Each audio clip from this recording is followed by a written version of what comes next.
look at some of the advantages of functions. First off, functions allow you to break down large, complex problems into smaller, more manageable subproblems.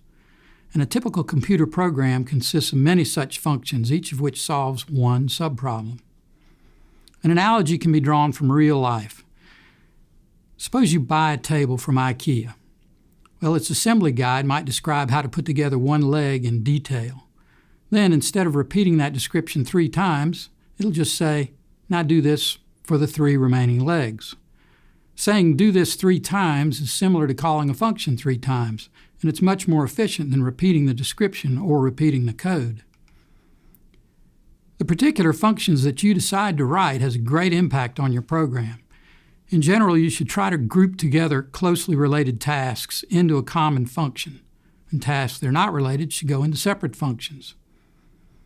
The process of breaking down a complex problem into smaller ones is called functional decomposition, and mastering the art of decomposition will help you become a good programmer. There are many advantages to functions.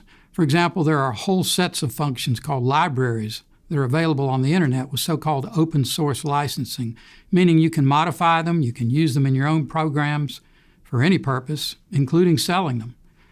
Using functions that other people have written in your own programs is sometimes called code reuse, and code reuse helps you avoid reinventing the wheel. Also, a function typically solves not just a single instance of a problem, but a general set of related problems. It does this by accepting varying values for its input arguments. The built-in function sqrt, for example, computes the square root of any number, or any matrix of numbers. The built-in function plot can generate an infinite number of different plots depending on its input. Even our little myrand function has a considerable degree of generality.